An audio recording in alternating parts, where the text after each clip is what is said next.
L'aigua és essencial per la vida. Mantenir una bona hidratació és important per un bon estat de salut físic i mental a tota la població. Què vol dir hidratar-nos? Per què ens hem d'hidratar? La hidratació és aquest procés en el qual ingerim un líquid, que ha de ser aigua, per tal de reposar totes aquelles pèrdues de líquid que es va produint en el nostre cos al llarg del dia. Una bona hidratació ens permet que la nostra pell estigui ben hidratada i ben alimentada.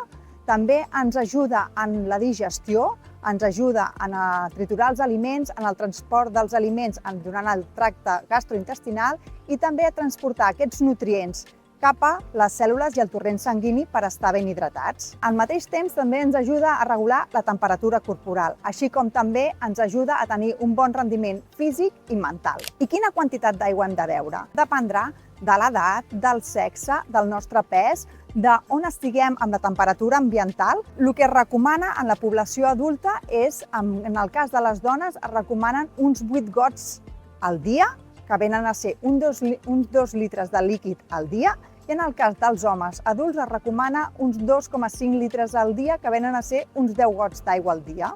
En el cas dels infants, depèn de l'edat, podem parlar més o menys d'1,5 litres, i en el cas de les persones grans també fem referència a aquest contingut d'aigua. I d'on podem tindre aquesta aigua? D'on podem tindre aquesta ingesta? A part de la ingesta líquida d'aigua, hem de saber que els aliments, tant fruites com verdures, tenen un alt contingut en aigua en la seva composició. En el cas de la síndria, en el cas del tomàquet, de la taronja, hi ha un elevat contingut en aigua, però també en verdures com l'enciam, el cogombre, hi ha un elevat percentatge d'aigua. Mai parlarem d'una bona hidratació quan fem referència a begudes refrescants, a sucs de fruita comercials, a begudes alcohòliques. En aquest cas, tota aquesta ingesta de líquids no ens serveix per tenir una bona hidratació. Però és molt important no tenir sensació de tenir set, perquè en el moment que tenim sensació de tenir set ja és un dels signes que ens estem deshidratant. I què vol dir deshidratar-nos? Vol dir que estem perdent més líquid al nostre cos a través de la suor, de l'orina, de la femta, de la respiració, que de la quantitat de líquid que estem ingerint. Per tant, pot ser que tinguem sensació de boca seca, boca enganxosa, o bé que tinguem mal de cap, ens trobem una mica marejats, o que no ens puguem concentrar. Ja són signes que ens estem deshidratant. Però potser també el signe més evident serà amb el color de la nostra orina. Quan la nostra orina és de color molt fosca, ens està dient que està molt concentrada i que ja hi ha una gran deshidratació.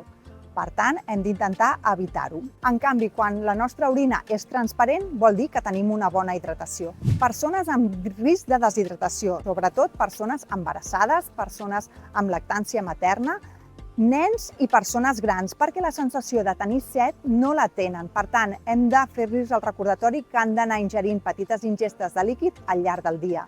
També és cert que amb persones que viuen en climes d'altes temperatures o climes humits també hi ha més risc de deshidratació i, per tant, hem d'aconsellar més aquesta ingesta de petits aports d'aigua al llarg del dia. O si fem esport.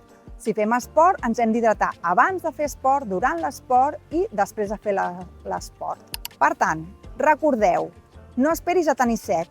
Sobretot amb aquestes altes temperatures que estem actualment, beu aigua al llarg del dia. Fes petites ingestes que puguis anar-te hidratant i no tenir sensació de boca seca o d'estar deshidratat.